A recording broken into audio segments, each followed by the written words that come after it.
3월 18일에 한국투자증권에서 암호화폐와 관련된 보고서가 나왔습니다.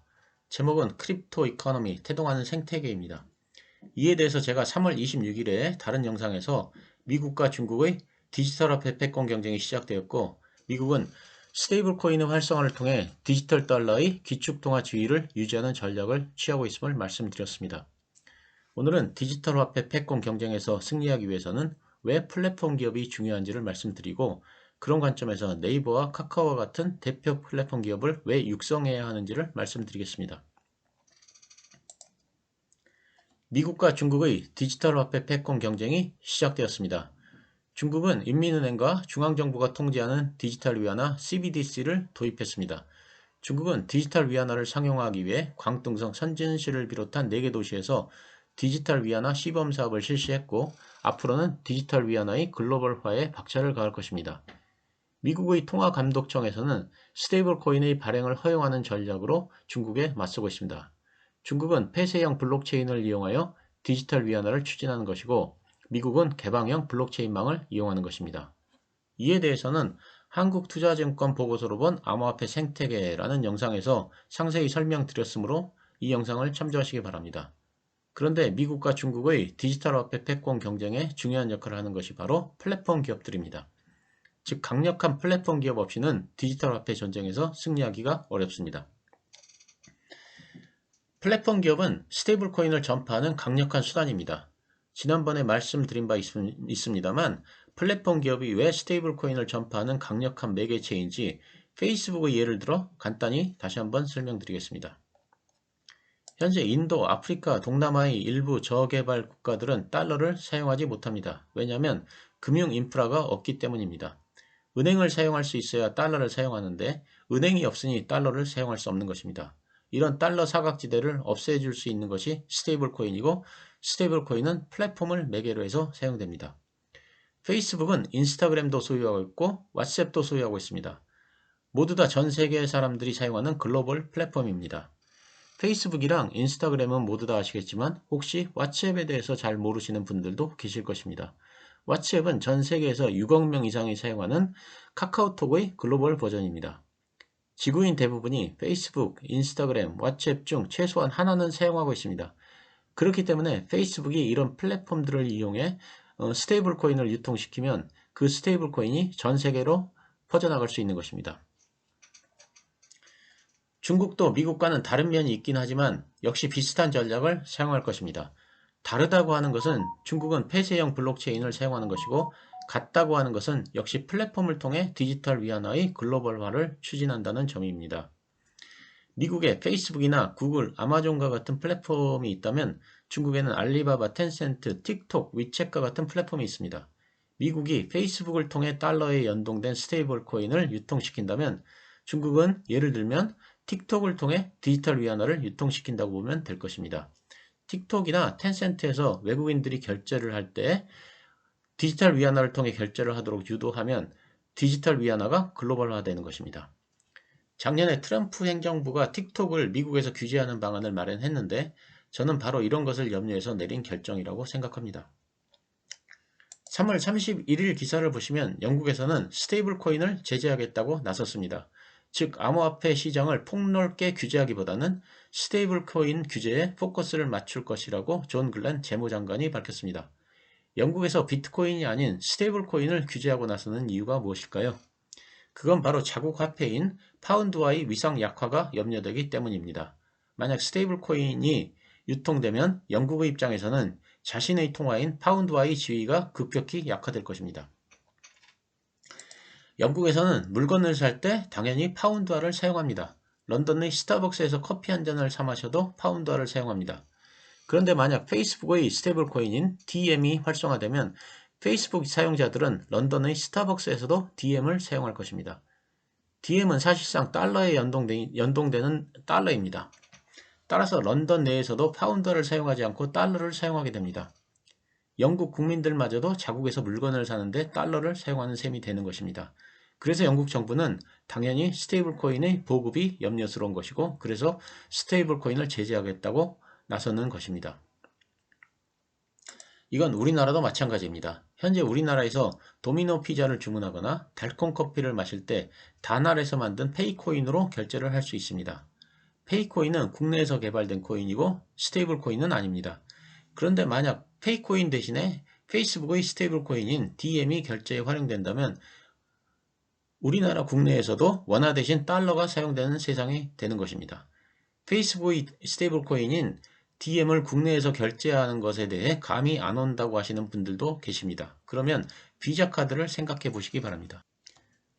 글로벌 신용카드 기업인 비자는 스테이블 코인 중 하나인 USDC를 신용카드 결제에 활용될 수 있도록 지원한다고 3월 29일 로이터 통신이 보도했습니다. USDC는 서클이라는 암호화폐 기업이 발행한 스테이블 코인입니다. 즉 비자 카드를 사용할 수 있는 곳에서는 USDC라는 스테이블 코인을 활용해서 결제를 할 수 있게 되는 것입니다. 그렇게 되면 우리나라에서도 식당에서 식사를 하거나 빵집에서 빵을 살 때 원화 대신 달러를 사용할 수도 있는 것입니다. 결국 디지털 달러의 글로벌화는 더욱 가속화될 것입니다. 그럼 다시 미국의 입장으로 돌아가서 달러가 디지털 기축통화로 성장하는 데 가장 우려가 되는 것은 중국의 디지털 위안화입니다. 그리고 디지털 위안화의 글로벌화는 중국 국적의 플랫폼 기업을 매개로 해서 이루어질 것입니다. 이는 미국으로서는 굉장히 중요한 문제입니다. 2003년 미국이 이라크를 공격한 명분은 이라크의 대량 살상 무기를 제거함으로써 자국민 보호와 세계 평화에 이바지한다는 것이었습니다. 하지만 이는 그야말로 명분이고 실제로는 달러의 패권 때문이었습니다. 이라크 공격을 주도한 것이 미국의 국방부가 아니라 미국의 재무부였다는 것도 시사하는 바가 큽니다. 왜 미국이 이라크를 상대로 전쟁까지 하게 되었는지 이 배경이 되는 화폐와 경제 문제에 대해 제가 아는 범위 내에서 말씀을 드린 후 다음 단계로 넘어가도록 하겠습니다. 여러분들은 다들 브레튼우즈 체제에 대해 아실 것입니다. 1944년 금 1온스당 35달러로 고정을 하고 다른 나라 통화는 미국의 달러에 고정을 한 것입니다. 즉 35달러를 가져오면 금 1온스로 교환을 해주는 시대였습니다. 그런데 독일과 일본 등이 미국의 뒤통수를 치는 일이 발생됩니다. 2차 대전 후 미국이 달러를 엄청나게 투입해 독일과 일본을 발전시키게 됩니다. 이렇게 발전한 이들 국가들이 미국에 수출을 해서 번 달러를 금으로 바꿔줄 것을 미국에 요구합니다. 그러자 달러의 지위가 흔들리게 되고 그래서 닉슨 대통령이 1971년 8월 15일 금태환 금지를 발표합니다. 즉 더 이상 달러를 가져와도 금으로 바꿔주지 않는다고 선언을 한 것입니다. 이제 더 이상 달러는 금이 아닙니다. 그런데 어떻게 미국의 달러가 기축통화의 지위를 유지할 수 있었을까요? 그건 석유 때문입니다. 사우디아라비아는 순위파가 지배하고 있습니다만 항상 이란 등 시아파의 공격으로부터 안전을 보호해야 합니다. 그래서 미국이 사우디아라비아의 안전을 보호해주는 대신 사우디아라비아는 원유 결제는 달러만 사용하기로 서로 합의를 한 것입니다. 그래서 원유를 구매하기 위해서는 예외 없이 반드시 달러를 사용해야만 했습니다. 그래서 달러가 기축통화의 지위를 유지하게 되었습니다. 그런데 이라크가 미국 달러가 아닌 다른 통화로 원유 결제를 하려고 했고 미국의 재무부 입장에서는 이러한 이라크의 행동을 묵과할 수 없었던 것이 바로 미국의 이라크 공격으로 이어진 것입니다. 즉 미국의 이라크 공격은 달러 패권을 유지하기 위한 전쟁이었습니다. 우리나라 지식인들 중 일부가 우리의 경제가 이미 일본을 넘어섰다는 얘기를 하고 있습니다. 하지만 한 국가의 경제적 파워를 보여주는 것은 바로 그 나라의 화폐입니다. 2016년 6월 24일 브렉시트가 결정된 그날에 파운드와 유로화 가치는 기록적으로 폭락했는데 유일하게 엔화만 올랐습니다. 그날 하루 동안 우리나라 코스피도 장중 100포인트가 하락했고 원화의 가치는 3%가 하락했습니다. 하지만 일본 엔화의 가치는 장중에 무려 5%가 올랐습니다. 국제사회에서 엔화를 안전자산으로 인식한다는 증거입니다. 발권력을 동원해 통화가치를 하락시키는 것, 이것은 아무나 할 수 있는 게 아닙니다. 우리나라는 당연히 할 수 없습니다. 전 세계에서 오직 3개에서 4개 나라만 할 수 있는 정책인데 일본은 이것이 가능한 나라입니다. 미국 중앙은행의 양적 완화를 흉내내 무제한 통화 공급 정책을 단행할 수 있었는데 아베 정권이 아베노믹스라는 미명 아래 엔화의 무제한 공급으로 환율 조작에 거리낌 없이 나섰던 것입니다. 제가 작년 총선 때 TV를 통해 후보 간 토론회를 본 적이 있었습니다. 어느 후보가 일본의 부채와 우리나라의 부채를 비교하면서 우리나라 경제가 매우 건실하다고 주장했습니다. 즉 일본 정부의 부채에 비해 우리나라는 부채가 적기 때문에 우리나라 재정은 일본보다 안전하다는 것이었습니다. 하지만 이렇게 보는 관점은 너무 단편적입니다. 우리나라는 GDP 대비 부채 비율이 42%, 미국은 108%, 일본은 225%입니다. 그럼 우리의 재정이 가장 안정적이고 일본은 그 반대일까요? 그렇지 않습니다. 일본이 부채가 많은 것은 사실이지만 우리나라의 부채와는 그 성격이 다릅니다. 첫째, 일본의 부채는 대부분 엔화 부채이므로 큰 문제가 될 게 없습니다. 최악의 경우 일본은행에서 돈을 찍어서 갚아버리기만 하면 되기 때문입니다. 그리고 일본은 사실상 기축통화국이기 때문에 화폐 발행에 대한 부담도 적습니다. 아베노믹스라고 하는 게 알고 보면 화폐를 무한정 발행한다는 것인데 그럼에도 큰 문제가 발생되지 않았던 이유는 일본이 기축통화국이기 때문입니다. 둘째, 일본의 국채는 대부분 일본의 금융기관들이 보유하고 있기 때문에 큰 문제가 되지 않습니다. 셋째, 발행금리가 거의 0%에 가깝기 때문에 이자 부담도 없습니다. 따라서 일본의 부채를 다른 나라의 부채와 동일선상에서 비교하는 것은 무리가 있습니다. 더구나 2009년 기준 일본의 대외 순채권액은 약 3,600조 원입니다. 이러한 대외 보유 자산이 일본의 엔화 가치를 받치고 있는 것입니다. 얘기가 옆으로 빗나갔는데 미국은 이라크를 침공하면서까지 기축통화국의 지위를 유지하기 위해 노력했습니다. 같은 관점에서 볼 때 미국은 디지털 위안화의 글로벌화를 촉진하는 중국의 플랫폼 기업들을 그대로 두고만 볼 수는 없을 것입니다. 즉 알리바바, 텐센트, 위챗, 틱톡과 같은 중국의 플랫폼 기업들은 미국의 디지털 달러 패권에 방해가 되기 때문에 앞으로 상당한 제한을 가할 수밖에 없습니다. 만약 중국의 플랫폼 기업들이 중국 정부의 압력으로 디지털 위안화를 결제 수단으로 연동시키려는 순간 미국은 곧바로 제재를 가할 것입니다. 앞으로 중국 플랫폼 기업의 앞날이 그리 밝지 않은 이유입니다. 투자자 여러분께서는 중국의 플랫폼 기업에 투자하실 때 이 점을 유의하셔야 할 것입니다. 여기서 우리는 플랫폼 기업의 중요성에 대해 알 수 있습니다. 우리나라에는 다행스럽게도 세계로 뻗어가는 대표 플랫폼 기업들이 있습니다. 이런 기업들이 원화 베이스 암호화폐를 장착해서 국제 무대에서 영향력을 발휘할 때 우리나라의 국제적 영향력은 더욱 커집니다. 물론 쉬운 것은 아니지만 이론상은 그렇습니다. 네이버는 제가 여러 번에 걸쳐 말씀을 드렸습니다.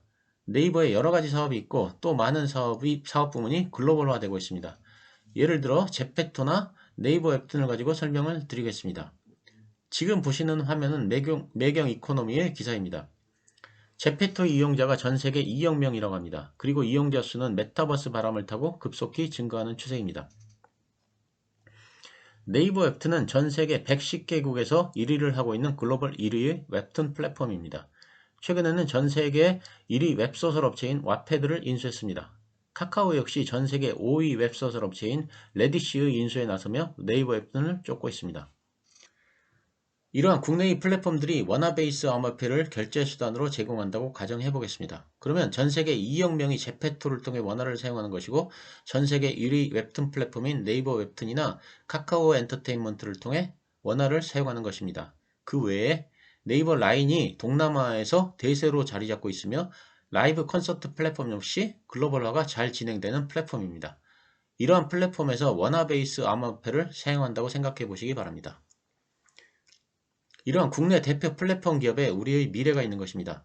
정부에서는 자꾸 플랫폼 기업에 제재만 가하려고 하지 말고 긴 안목에서 이러한 플랫폼 기업의 글로벌화를 도와야 할 것입니다. 네이버나 카카오 모두 개방형 블록체인의 활성화를 위해 암호화폐를 만들었지만 국내의 규제 때문에 도저히 국내에서 사업을 할 수가 없다는 말을 들은 적이 있습니다. 전 세계에서 치열하게 벌어지는 화폐 전쟁의 기반은 플랫폼 기업들입니다. 플랫폼 기업이 없는 국가들은 미래의 화폐 전쟁에서 앞서갈 수 없습니다. 전쟁으로 말하면 무기가 없기 때문입니다. 다행히 우리나라는 현재 글로벌화가 잘 진행되고 있는 플랫폼 기업들이 있습니다. 이들을 육성해서 미국의 구글, 페이스북, 그리고 중국의 텐센트, 알리바바와 경쟁하도록 해야 합니다.